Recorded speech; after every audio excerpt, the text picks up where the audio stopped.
Okay, so thank you very much for coming this afternoon for the second session of the semester of our monthly seminar on such a moment and political action. We are really happy to have Álvaro today with us. Thank you very much for accepting our invitation. He's a little bit worried because if we think that we are all sociologists here and that we will attack him, but it's not true. And here we have also philosophers in the room, so it will be very comfortable for you and also at home. So I will just spend some few words about our today guest. He's a PhD student at the IFILNOVA at the Art Lab with a research scholarship about the Universidade of Guya. He's a member of the cross-section project European Network for Argumentation and Public Policy Analysis. He got his bachelor degree in philosophy at the University of La Laguna in Spain, and also a master degree from the same university in logic and philosophy science. With a master thesis that is very important for our seminar and for our studies here on civil disobedience from argumentation theory. And so I think it's very interesting for us to really hear and reflect about this perspective here, which is also continuous, I think, with your current research. So it's, I move to this now. So your current research focusing on developing and analysis of political activism from argumentation theory. And the title of the thesis is Communicative Activism as a Strategy for Creating a Fair Argumentative Context. And it involves different contributions from crossing different fields, such as philosophy of language, speech act theory, argumentation theory, communicative studies, hate speech particularly, and political theory, and of course, social movement studies. So Álvaro, you have the floor. Thank you very much again. And so Álvaro will present for more or less 30-35 minutes, and after we will open the question and answer moment. Okay, I leave you here and I move to the Thanks floor. a lot. Thanks a lot, Guya. Thanks a lot, Tiago, for inviting me.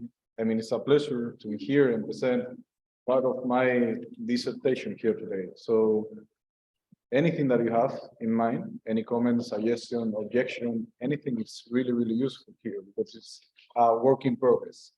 So are you seeing the slides at home? I think that I shared the screen. Do you? Yes? No? Okay. So the title of this presentation is Activists Doing Things with Words. And the purpose, the presentation, I'm gonna hide this. The purpose of this presentation is to develop a philosophical analysis of protest signs. Okay? And in order to do so, we are going to divide the presentation into three sections. So the first one is to analyze who are the activists that we are going to refer to, that is the case study. And I will be talking a little bit about my hometown, that is Tenerife and the Canary Islands. Then I will describe the different approaches that might be useful in order to analyze protests. And finally, we're going to ask the main question of this presentation. That is, what are activists doing in protesting? But before entering, we need to introduce a little bit of the nomenclature that I will be using. So by activists, I refer to ordinary citizens that are using extra institutional means in order to participate in policymaking.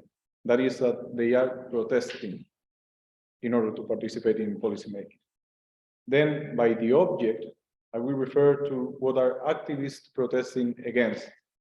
And finally, the target refers to the government and the power holders, business people that are usually portrayed as the creators or perpetrators of the object of the protest. So with this idea in mind, with this nomenclature in mind, we can start with the first question. So who are the activists? And take a look at the photo of the background because they are relevant for this presentation here. So to introduce this social movement that is named Stop Cuna del Alma, I need to talk a little bit about my hometown. So I'm from the Canary Islands. these are Spanish islands that are 2,000 kilometers far away from the midland. So we are these ones that are colored in red in this map, and particularly from Tenerife. So that is the capital island of the Canary Islands. And we are very well known in Europe because of the tourism. Actually, it is estimated that this year we had almost, until September, we had almost 9 million of tourists in the islands. Okay, but normally we have around 12 or even 13 millions of tourists in the island. So the thing here is that because of this amount of tourists, there is a model of tourism that it has been attempted to be implemented in the islands. That is the model of luxury tourism. And there is a huge amount of propaganda that attempts to develop this model of tourism in the islands. So propaganda in the website saying that it is fantastic to go to the island if you are someone who has money and so on. But it also has tempted the people and the business people to create what is the macro projects. These macro projects are very large constructions that attempt to change the landscape drastically in order to become more attractive for the rich people. And we are going to talk today about one particular macro project, that is a macro project of Cuna del Alma. Cuna del Alma is planned to be created in the south of Tenerife, and it's going to change almost I would say, the entire coast area of one of the southern municipalities, that is Adeje. And it is planned to be composed of more than 400 luxury houses and more than 20 tennis courts and spas and gyms and many facilities that are attractive for the rich people to live there and or spend their holidays. And because it seems that the government is disregarding the environmental damage that it might cause to the Canary Islands, it has been a group of local citizens that has organized themselves in order to at least attempt to stop the construction of this macro project. This is the case that we are going to refer to here, and is the social movement Stop Cuna del Alma. They have been protesting since the beginning of 2022 to demand, to claim for a halt of the construction of this macro project. They have been developing campings in front of the constructions, demonstrations, carrying protest signs, etc., etc. Then we have the first question answered here. Who are the activists that we are going to refer? The social movement Stop Cuna del Alma. Then the second question, how to analyze the protest? This is interesting because this picture, the people that you can see on the right of this huge stone are the president and the deputies of the Canary Islands government so far. So, and on the left side, you can see the business people that are investing in this macro project. So it seems that the government is supporting the creation of this macro project. So, entering into the question. Well, the analysis of protests has been done mostly by contributions in political theory.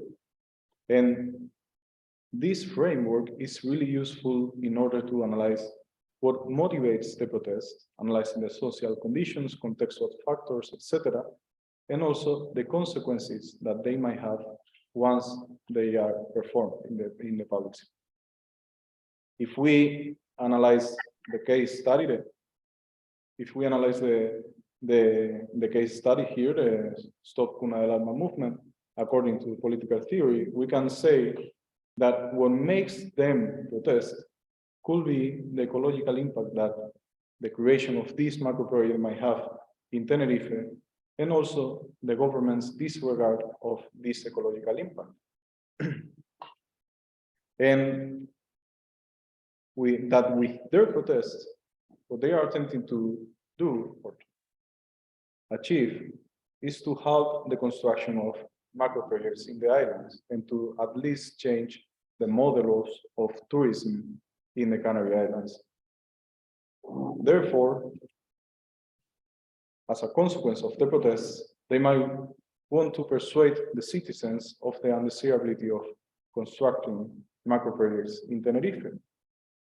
But there is a question that is still unanswered here. That is the question that we are going to analyze today. So what are activists doing in protest? So what are activists, what constitutes the protests?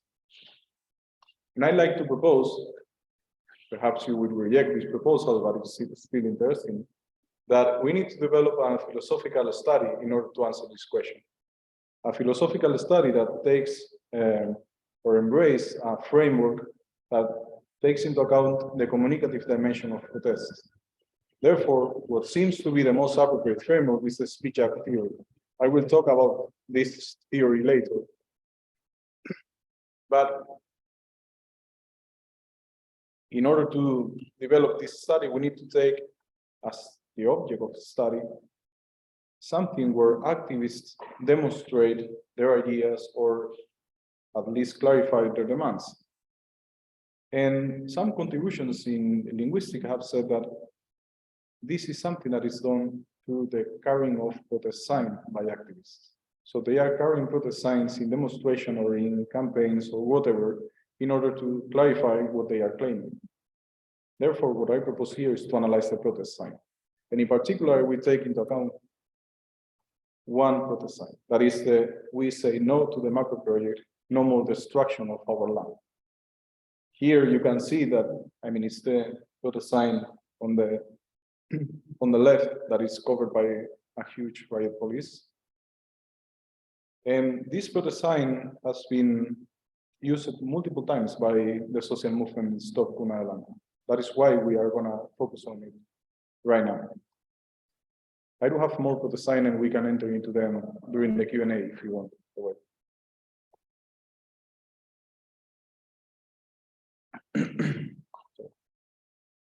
So once we have who are the activists and the proposal of developing a philosophical analysis, we can enter into the third question.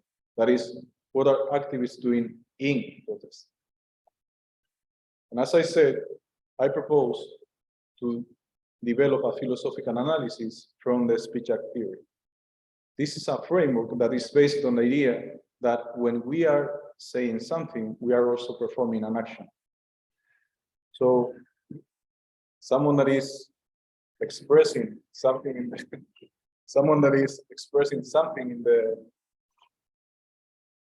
in the discourse is not simply reporting some information. So for instance, if I tell you, I promise that in this presentation, I won't use many philosophical technical terms. I'm not simply reporting some information. Like I say that in this presentation, I won't use some philosophical terms, but rather I'm committing myself into a future course of action. I'm promising something. That is the basic idea of the speech act theory. That when we are doing something, when we are saying something, we are also doing something. And I think that this can be applied to the protest sign that we considered before, that is numbered as number 1. But in order to do so, we need to develop, or at least take into account, the 3 basic elements of speech acts. So speech acts are composed by 3 aspects. First, the locutionary, second, the illocutionary, and thirdly, the perlocutionary. The locutionary aspect refers to the literal meaning of the sentence uttered. So in this case, in the protest sign, we have that the locutionary aspect is we say no to the macro project, where we refers to the people of Stop Cuna del Alma. Saying no means to reject the construction of macro projects. No more destruction of our land refers to no more environmental damage caused by these people to our land. That is the locutionary aspect of this protest sign. Then we have the illocutionary aspect. That is the socially recognizable act that activists are performing when they are carrying this protest sign. This aspect is the one that we are going to try to analyze here. Okay? Because, for instance, in the promise that I made before, the locutionary aspect of that promise is that I am committing myself future course of action. But here is not so clear. That is why we need to develop a philosophical analysis to at least portray what they might be doing. And finally, the perlocutionary aspect of the act refers to the consequential effects that the act might have once it is performed. So, for instance, someone that reads the protest sign, we say no to the macro project, might get persuaded because of what is said in the protest sign. But also they might get angry because they do not share this idea. Or even more, the social movement or the activists might get repressed by the riot police as a consequence of protesting. Okay, so these are the effects, and the locutionary aspect are the elements that constitute the protest. So now we can enter into some proposals that have been done in the literature of speech acts to analyze protests in the speech act terms. The first one comes from the parents of the speech act theory themselves, that are Austin and Searle.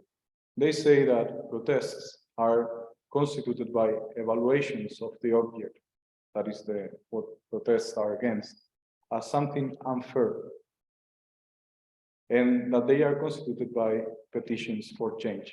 So the key element is that when someone is protesting, when activists are protesting, they are claiming that the object is unfair, okay, according to a normative ground of what is to be unfair or just. And they are also calling for a change to the target. So they are trying to impose an obligation on the target to act on the object itself. If we apply this characterization to our case study, we will have that in carrying this protest sign, what activists will be doing is to evaluate the construction of Una del Alma as something unfair and as something unjust. And then they are trying to call the target, that is the government, to halt the construction of Una del Alma. But there is a problem here. Actually, there are two problems here, not only one. First is that activists and the target can have different perspectives about what to be unfair and what to be unjust is. And actually, the government of the Canary Islands has stated that what is to be just for them, therefore, that is why they support the creation of this macro project, is that it will be a way of improving the source of incoming, or the economical incoming for the people of the Canary Islands, because we are living right now in a situation of poverty that is really, really, well, preoccupating. So the thing here is that for the government, what is to be just is that creating this macro project is something good for the people of the Canary Islands. Therefore, they cannot consider these protests as something that are evaluating the object as unfair, because basically for them, what is to be fair is the construction of the macro project. Okay. The second problem is that this characterization doesn't suppose a difference doesn't make a difference of protest to other types of acts. So we cannot differentiate from protests to complaints or demands or claims. And because of these problems, recently, there are two researchers, Chrisman and Habs, that have proposed an analysis of protests in speech act terms as follows. So they say that protests are acts constituted by public expressions of opposition. So the role of justice here is secondary. So having a shared normative ground of what is to be just serves the protester to at least convince or persuading the audience that they need to act on the object. And importantly, what differentiates protests from other types of acts, such as complaints and demands, is that they prescribe for change to the target. That is that they don't look for a particular resolution of the object, a particular instance, but instead they look for a general resolution of the object. So these researchers also introduce another dimension that is really important here. That is what differentiates protests from other types of art also is that activists must lack authority to solve the object. That explains why, for instance, in the case of Stop Cuna del Alma, the ordinary citizens are the ones who can protest against the construction of the macro project Cuna del Alma. But it would be pointless to say that the government can protest for the construction of Cuna del Alma. Okay? Because they are the ones who can act on the object. So if we consider this approach to our case study, then we will have that in carrying protest signs, such as the one we have analyzed so far, what activists are doing is to prescribe a halt for the construction of any macro project in the islands. And in order to do so, activists must be people who are ordinary citizens, who don't have the authority to act on the object itself. Although I think that this proposal is really, really useful, I do think also that we can refine it. Because for me, what seems that in protesting, activists also are putting forward a collective dimension of protest. That is that when we analyze protest signs, such as we say no to the macro project, what we have here is that they are using a plural noun. They are using the we. And this we doesn't mean that every single activist that composes the social movement or the movement or the group itself shares the, well, is attempting to protest with the same words, but rather that they are trying to express something collective. There is a collective dimension that is really important in this protest sign. That is why I propose here to introduce the notion of group speech acts. That is to analyze this protest sign as something that is not performed by an individual agent, but rather as a coordinated effort of more than one individual to do something with their words. These acts are special because although they are performed by one single speaker, that is an activist themselves, it represents the collective intention of the movement to act and therefore to protest. That is that group speech acts are performed with the collective intention of the group to do something together with their words. They are cooperating for doing what they intend to do. And this might be applicable for the case of activists because, I mean, if we come back to the literature in political theory, it is almost assumed that activists, even though they are protesting individually, they normally are part of a larger social movement. They are normally part of a group. Okay, so, and this group coordinates the actions of individual activists according to ideological, tactical, and organizational elements. So the thing here is that it seems plausible, at least, that we could say that activists that are protesting do have a sense of we, the social movement in itself, pretend, or at least intend to protest according to these words, okay? And this proposal actually opens new interesting questions from a philosophical perspective. So for instance, how is this collective intention of the social movement created?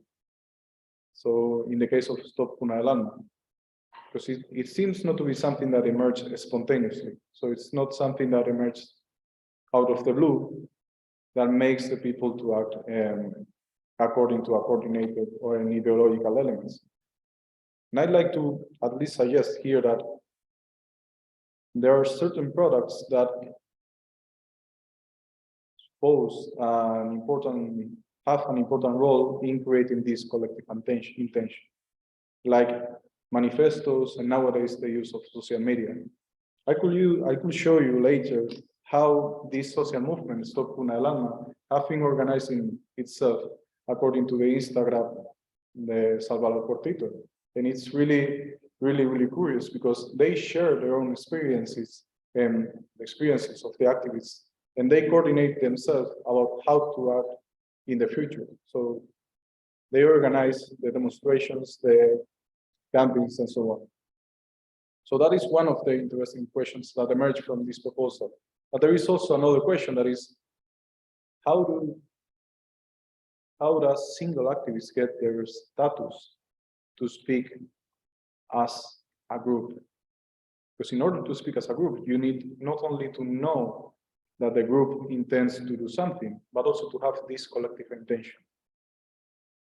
And then in the literature of speech act theory, I mean, it has been very little work about group speech acts so far.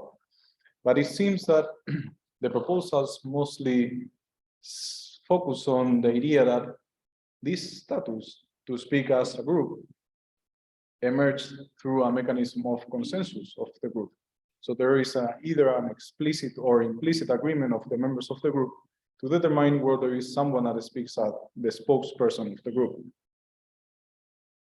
But here, I think that it's not the case. This idea couldn't be applicable, because actually when activists join the demonstrations or the action of a larger social movement, it doesn't seem to be the case that they are going through a mechanism of consensus of every single of the activists, nor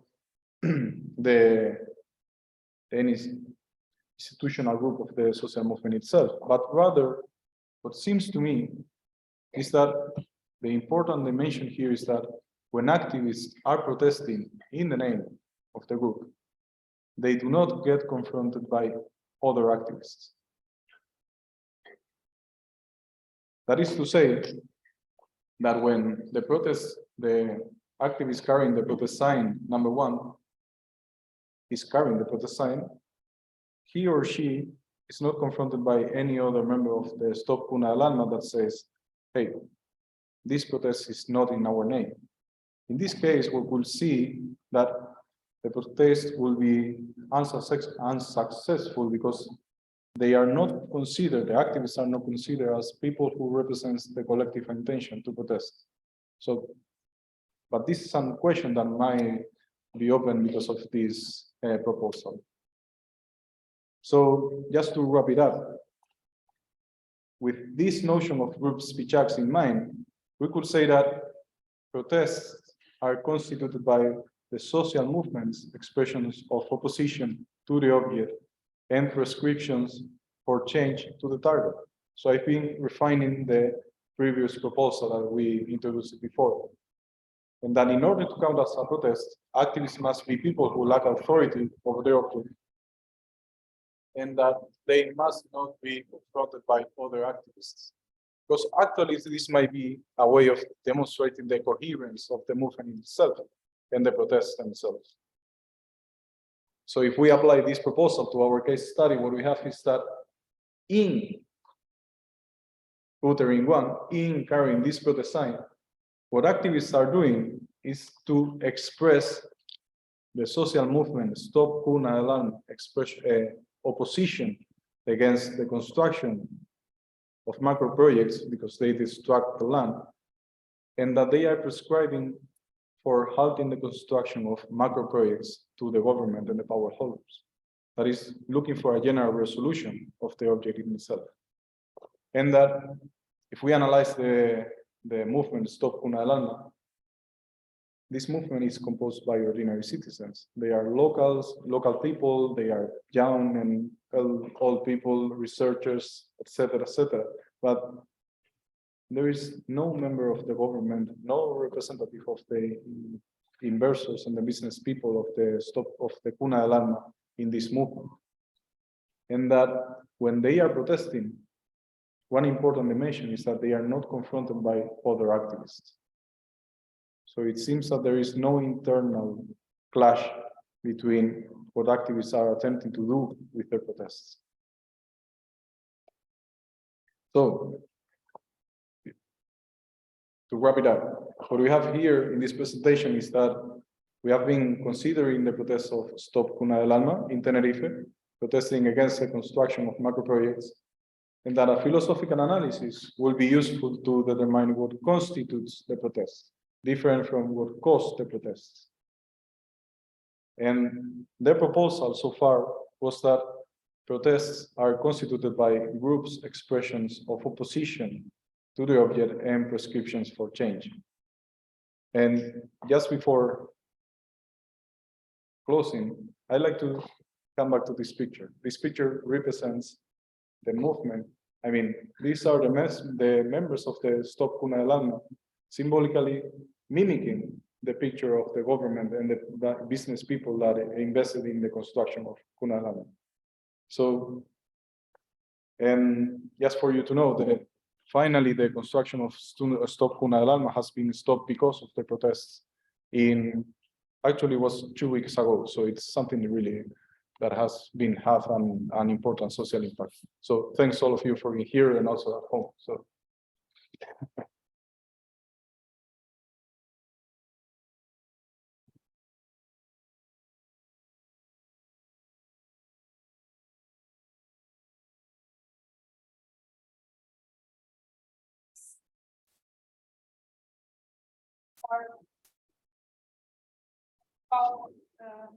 Mega projects. We are in the city and many projects there. Yeah, that's right. Other parts of the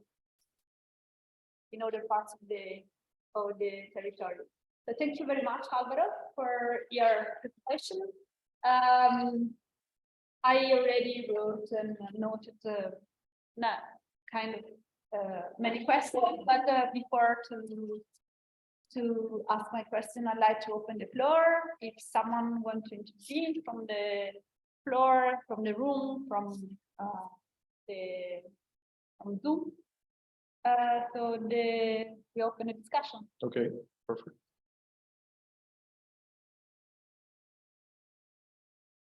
We have a question from here, or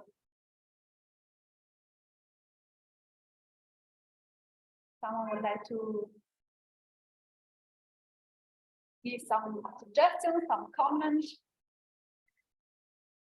If nobody would like to start, maybe I can open the discussion with some very quick and simple questions, also because it's a kind of new field for me. So of course, I'm a social movement scholar, so but really looking at social movement from a different perspective. I really enjoyed your presentation, and I think it's a very promising work. I have just some comments that maybe are also kind of maybe doesn't really meet your proposal. So in this case, just forget. So when you mentioned the fact that just activists can do protests because they are not they have the authority in a certain way to advance with certain content for the protest and to make claims, etc. Because authorities are involved in the process. So I just would like to alert you that in social movement studies there is this kind of attention to the hybrid forms of activism, and to look at activism also as a sphere that is much more overlapping with other spheres, also sometimes local governance. So we have sometimes this concept of contentious governance, and particularly in environmental issues, and talking about the project for the airport, where to put the airport, the Lisbon airport.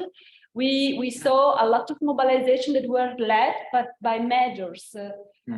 So how do you can balance this view? Activists are the only ones that can do protest because they are in a certain way in a position to be legitimate to do this, and the fact that actually we have institutional actors that can act against other institutional actors, like against the central state, against the metropolitan governance, etc. And another point is when I think very interesting this question when one activist speaking the name of the group. Yeah.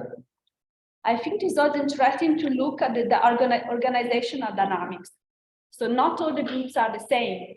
There are certain groups that are based on direct democracy principles, or that the decision-making process is a little bit more confused, that they don't have very defined practices how to decide these things. So maybe these also impact this level. And there was also, these are a very interesting question, because I think we don't ask too much these things sometimes in such moments. But and also it's more complex than that, I think, because sometimes activists speak in the name of the group, and sometimes they also speak in the name of the people that they aim to protect. Like imagine activists defending the right to housing. They don't say just we the group like Abita want to protect. We Abita want this and that. They say the tenants want this and that. So how you the collective dimension is much bigger. So how do they represent all this group? So not just the group, but also all the people or the tenants. And this is also kind of something that I am focusing on, but from different perspective. And so I think it can be a kind of dilemma. And I stop here because maybe there are more questions. No, those are really, really good points, because actually, I mean, let me start by the first one, or is considering that people in a position of authority here can protest. What we have been saying so far is that the people who can communicate the things that constitute the protest, that is the expression of the decision and the speech for others, seem to be people who lack the authority to act over the particular object. This doesn't mean that, for instance, in this case, in the case of Cuna del Alma, mayors of other municipalities in Tenerife can protest. What it means is that the people from the government, who are the ones who can act on the particular object, are the ones who cannot protest. So because in fact, if they attempt to protest or they demand something related to the construction of this macro project, the Cuna del Alma project, what seems is that they are doing different things. For instance, proposing that the macro project should be constructed in a different way, etc., etc., or complaining about how the construction or how the investors have been constructing the macro project in itself. So the communicative dimension of the protest is the one that changed because of the social status of the speaker, of the mayor or whatever.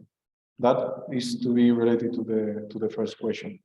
So the authority relations doesn't mean that they have a status position simply as that. So on a basic authority, we could say, like being a mayor or being a representative. What it means is that they do not have the practical authority to act over the particular object. And about the second element, this introduces a complex layer to be analyzed here, because actually that's right. When social movement are protesting, they are not only acting in the name of the group, the social movement itself. They might be also representing a social minority or people who are not considered, or people who cannot act in the name. Sometimes they don't want to be represented. That's right. And this introduces a further paradox here. So when the social minorities do not want to be represented, can we say that activists are protesting in the name of this social minority? Well, yeah, this is something really, really interesting. Unfortunately, I don't have any answer yet, but I love to at least study a little bit on that. So thanks a lot for the question. Yeah, Francesca? Yeah, sure. Maybe. Can you speak a little bit?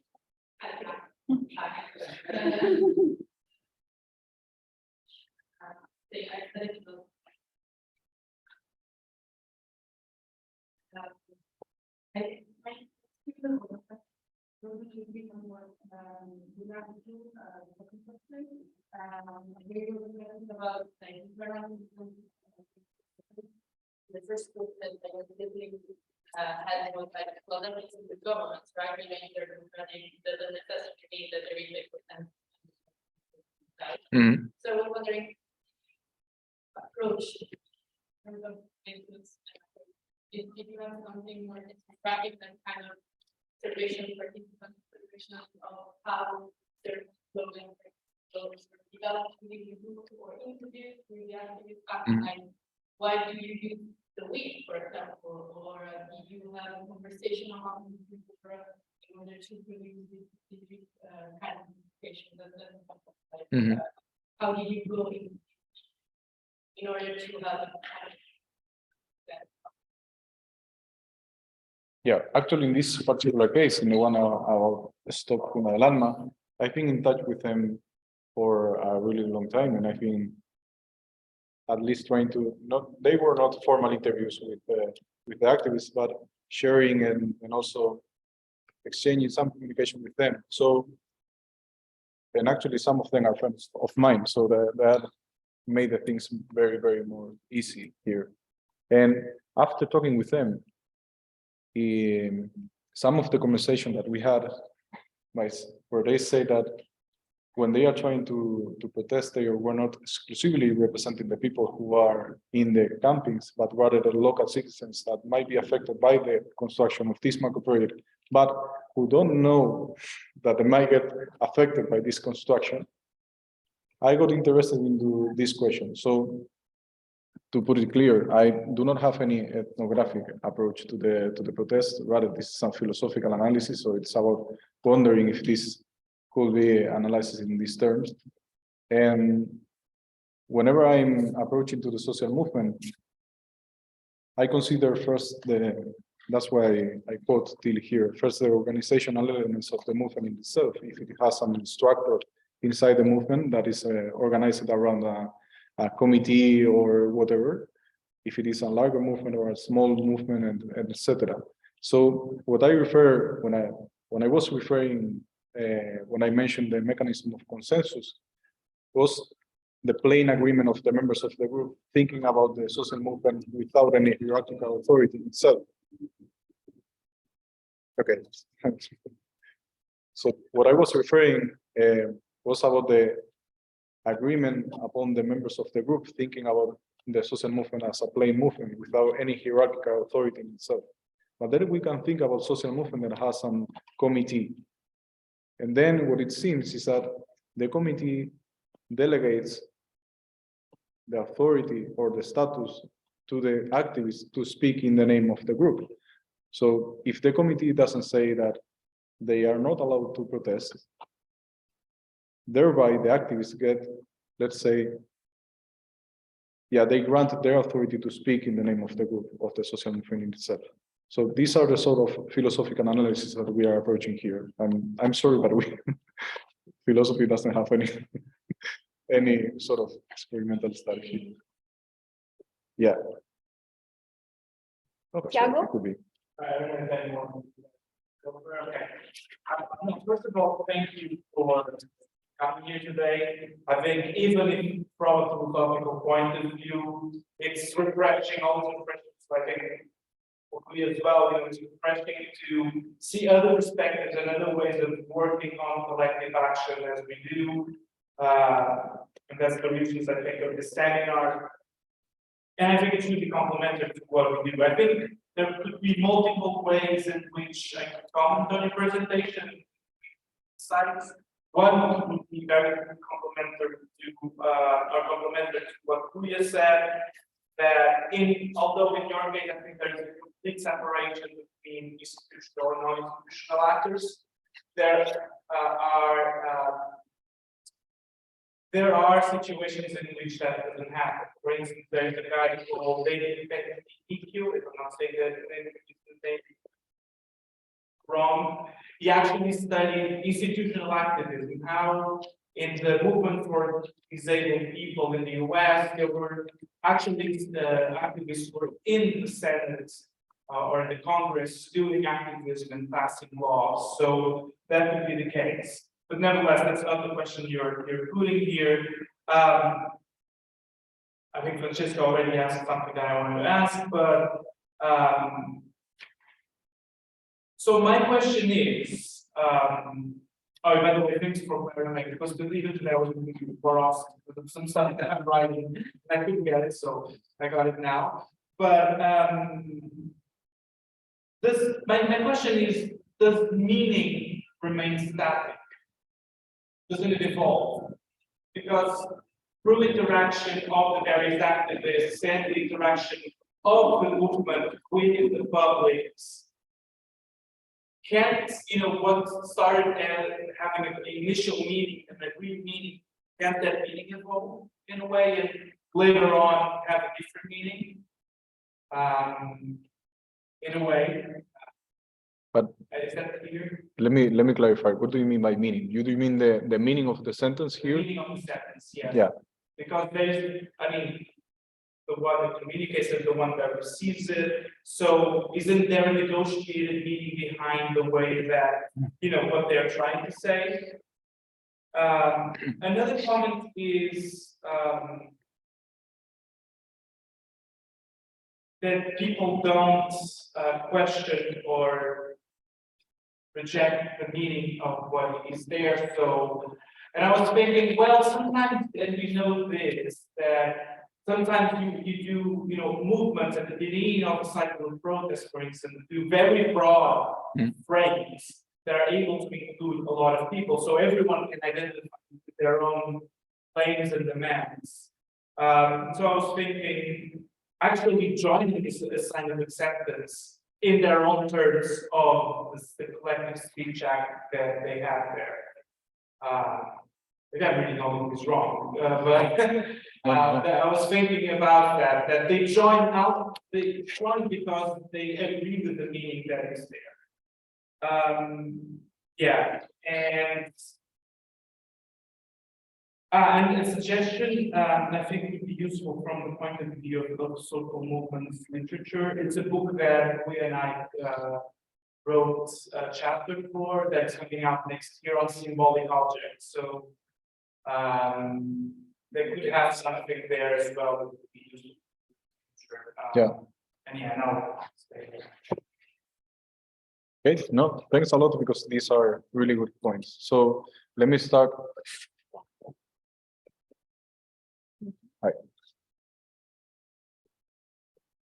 So let me start by talking about the institutions here, because actually in the literature of speech act theory, it has been considered that institutions involve some dimension of recognition here, and that we create institutions according to language. I mean, we don't have institution without language.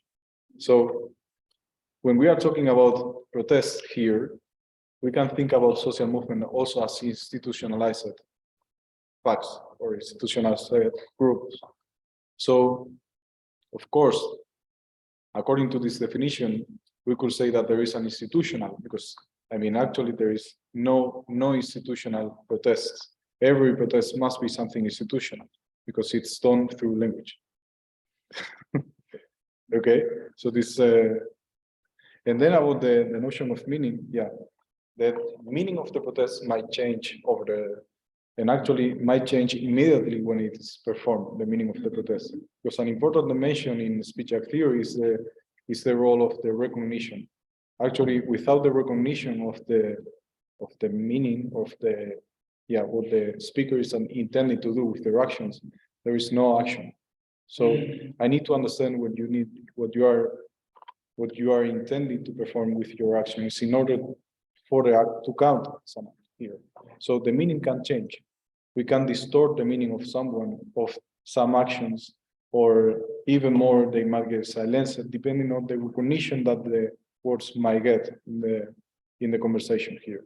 So of course, it is something that changes, and it's something that sometimes does depend only on when the speaker intends to perform with their action, with their words, but actually on the recognition that it gets from the other people.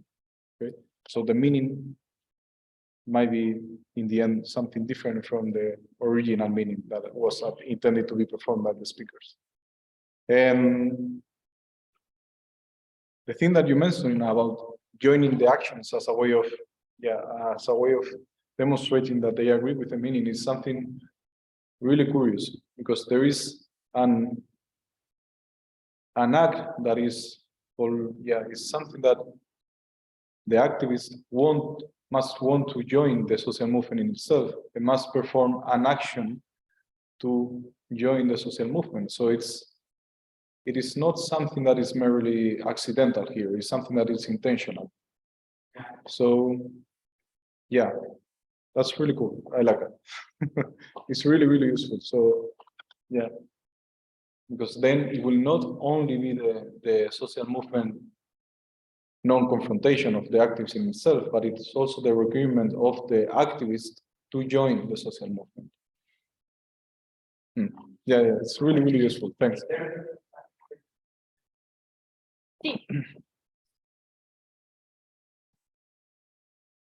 I will need to leave. Someone left. Tanya left. Bye bye, Tanya. So some more questions?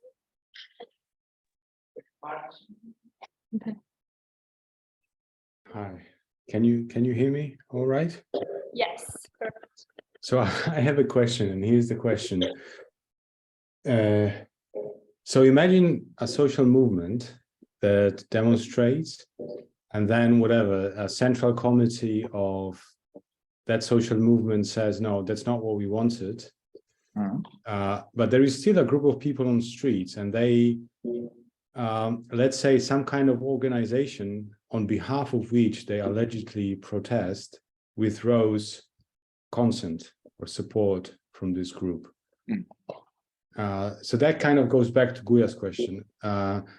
But so I understand that they are not anymore speaking on behalf of the group. So this part of the speech act, this group speech act, is withdrawn, cancelled, but they can still be protesting, right? So you know, there is in India, there is a Communist Party of India, there is Communist Party of India Marxist, and there is a Communist Party of India Marxist Maoist, okay? So at a certain point they were protesting, and the CPI just said, no, this is not what we want. So they created the CPI-M, Communist Party of India Marxist, okay? And so they were still protesting. So I'm wondering, and it's a well-known, I guess, dynamic that there is splinter groups and sub-groups and so on. So I understand that they will not speak on behalf of the group, but perhaps they are still protesting all right. I mean, someone needs to listen to them, no? Or it's really a question, so I don't have a clear answer to it. What would you do? Okay, so let me think out loud. So let me, what I think is that in this case, what we'll have is so in this case, what it seems is that, okay, so the speaker, the activists are not protesting in the name on behalf of this larger group that we have before, but rather they are creating sort of intercommitments in the small group. So they are still protesting, but they are not representing the intercommitments that they had before. So they are creating different commitments among the activists themselves. And these intercommitments, these relationships of the activists differs from the other one. So there is a creation of a subgroup inside but it's not inside the previous group, you know? Yeah, so it's like typically it's like a more radical group, violent, for example, or much more radical group that emerges, you know, during the protest, for example. It could be, but here the point is that if this group goes against the previous group intention to act together collectively, they are no longer cooperating with the collective intention of the previous group. Could we say that going against this intention disavows the protest, or rather that makes something different? I know that this is your question, but what I'm... So in this case, I would say that they are still protesting, but perhaps they are not performing a collective speech act, but rather an individual speech act that can be collectivized. That is that they are performing individual speech acts that can be considered, I mean, that are the sum of individual speech acts when they are performing these protests. But in the other one, it was a group speech acts. So the important dimension was that they were doing something collectively and cooperatively. I'm thinking out loud, so Maybe Of course, of course, of course. because this is remind me a little bit the case of anti-dictatorship social movement during the Portuguese dictatorship, during the new state. And until, let's say, half 60s, the main actor was the Communist Party, Rammstein. And after new Maoist and Marxist-Leninist groups emerged, and after Trotskyists and after Guevarists, so there was a pluralization of the left field.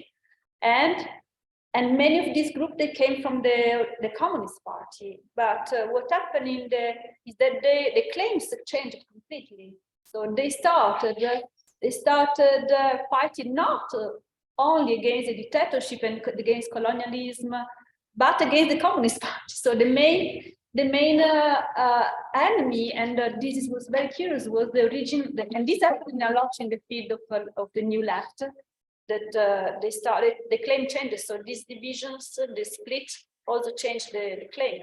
Yeah.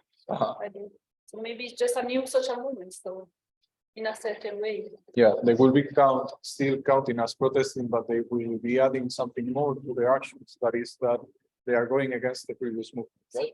Okay. Yeah, that's good.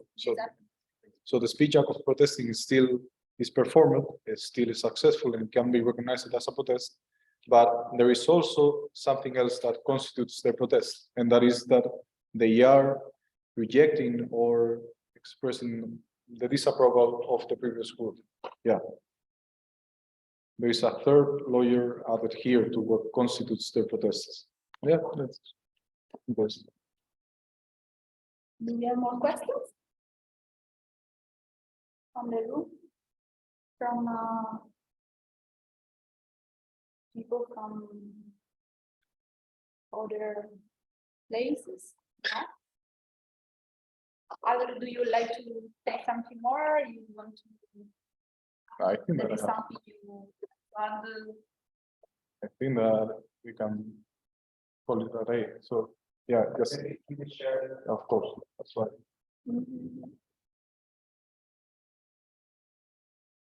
Just before closing, I love to show this. Okay. This is what I say, that these protests have an effect, an actual effect in the public sphere. So the government finally got convinced because of the protests of Stop Cuna del Alma, and they paralyzed the construction of this macro project. And actually they are fined with more than 2 million euros because of this construction, because it's actually illegal. So this is like an optimistic closing remark, saying that protest is something that is useful and that we need to analyze the protest in these terms. So maybe just taking this last point, and I'm sorry if I'm talking too much, but I will talk even more during the dinner. So the point is that how do you connect this effect with the protest? Are you able to say that this is the effect of the protest? Well, in fact, this was recognized by the government. So they say explicitly that they paralyzed the construction of this because of the protest. Because of the and protest. How do you know that it's true? So then we enter into the sincerity of the statements. So